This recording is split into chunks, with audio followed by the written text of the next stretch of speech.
Mixing with Mike, plugin of the week comes from MixWave. It's Fearn VT-7. This is a mix bus stereo compressor, also used for mastering.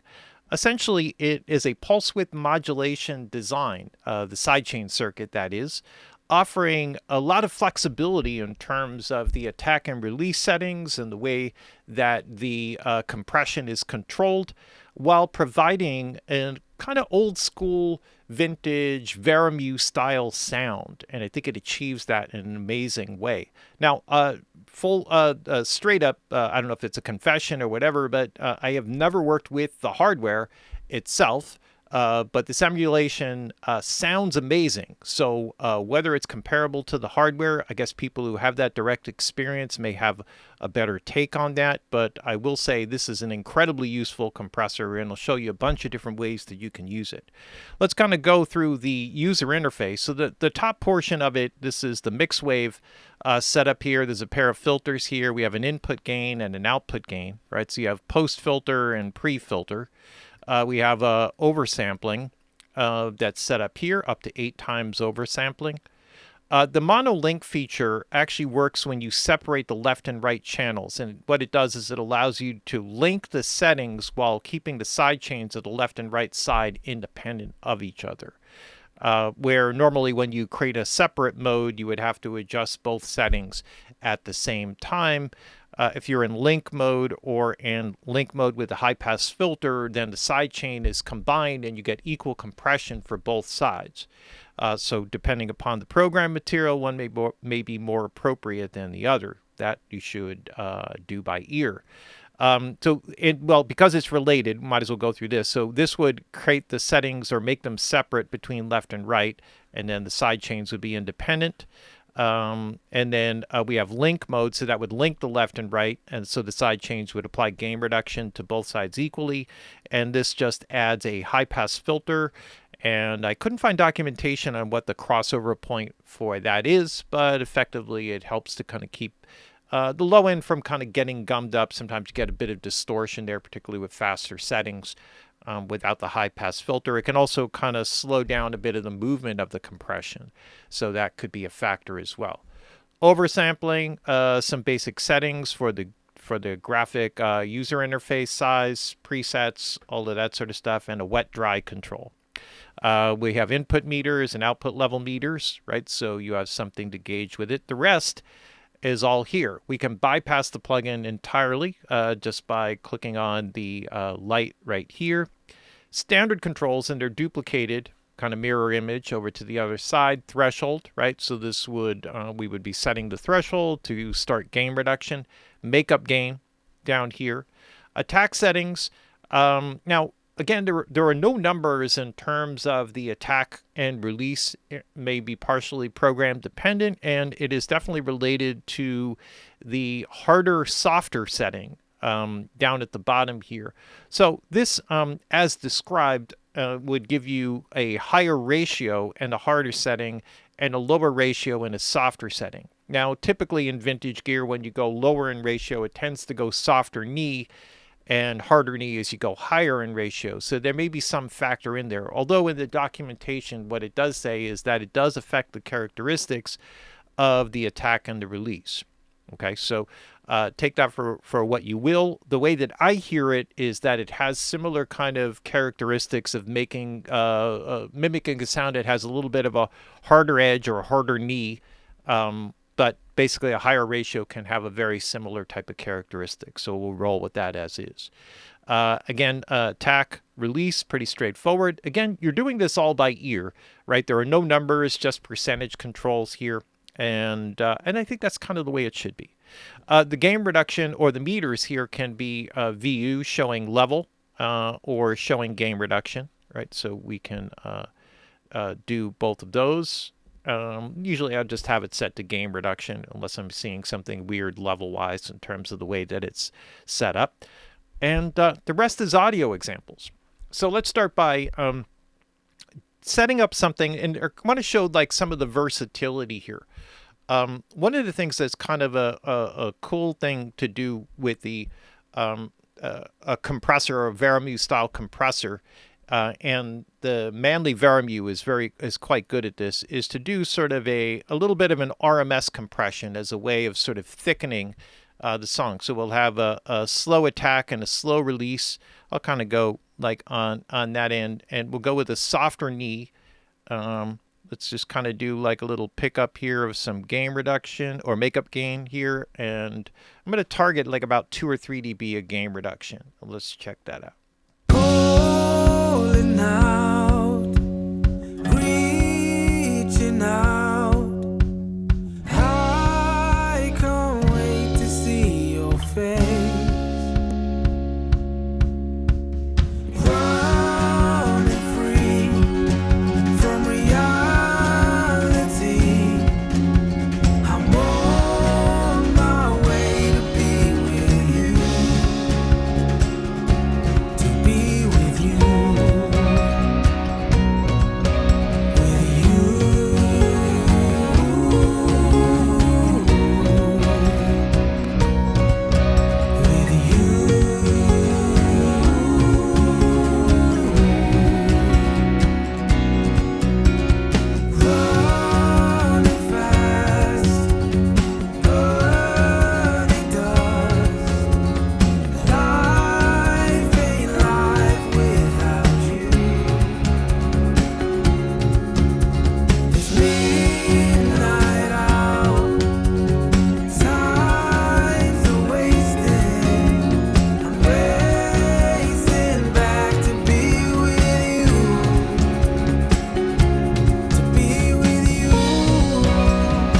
And that's just kind of like a general kind of gluing technique. It's something it's used quite a bit in mastering.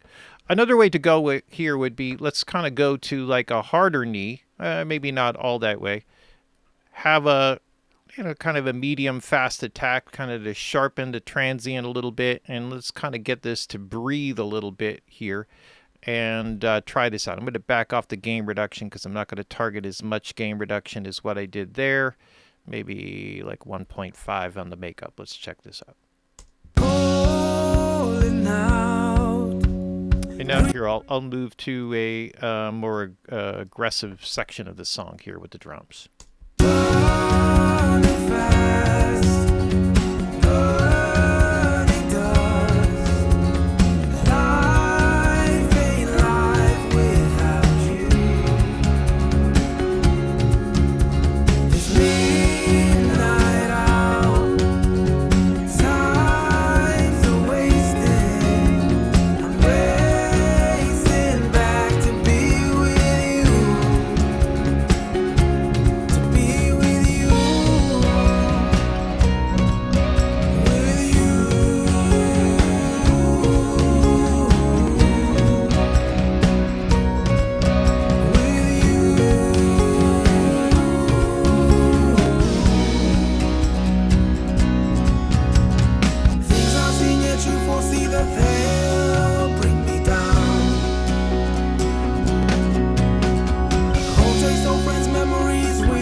So a nice kind of glue to the song, kind of getting it to kind of breathe a little bit, and then I can sort of go here with a bit of one other approach here would be to kind of go to a faster attack, but I'm going to kind of soften the ratio here. Oops, got a faster attack, and then a kind of slower release, and let's check that out.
So what this offers is kind of a lot of that kind of old Veramu kind of sound, with a bit more flexibility in terms of the attack and release controls.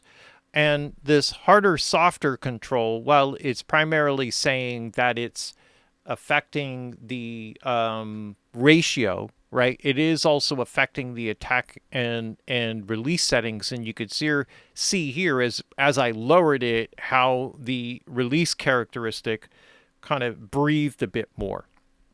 And this is an important thing to kind of understand in terms of playing around with it as you start to kind of feel out what settings sort of work within the plugin itself.